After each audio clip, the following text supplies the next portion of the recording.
Mga Kayabangan TV, at nga pala tayo ay naririnig na naman sa San Jose, Batangas. Ay talaga naman ang bayan ng San Jose, dito nagmumula mga itlog at talagang maraming poultry. Kaya ngayon ako'y napasugod at napapaibig din eh.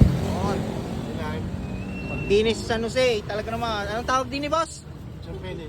Champeni. Aray, boss, ang tawag din eh? Palagitik. Palagitik. Talaga naman. Dinis sa San Jose na. Aray ay Nagkabos sa kita. yun.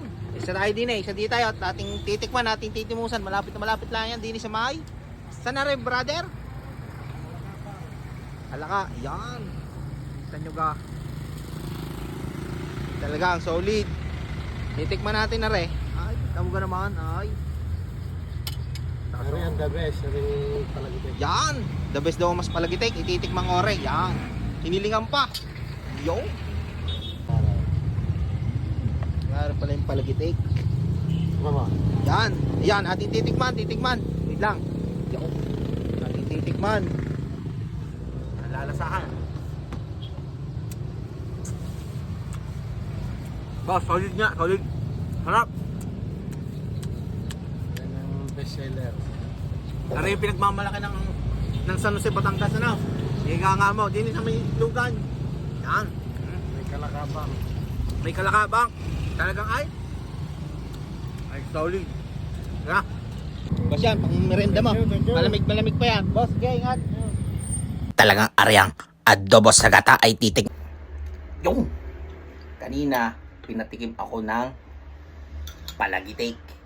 Ngayon titikman ko yung binili ko sadya na adobo sa gata. Aking titikman. Ari ay kal ng San Jose. Dito nakukuha yung itlog sa kal.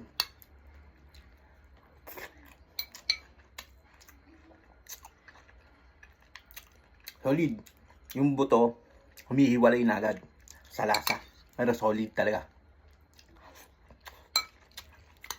Sabaw pa lang, ulam na.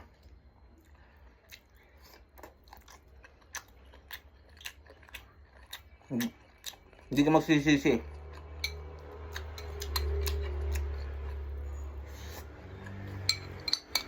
Lasa pa lang, talagang solid. Sabaw pa lang, ulam na. Tamo, bitin. Eh, lahit pa yan. Ay, thank you.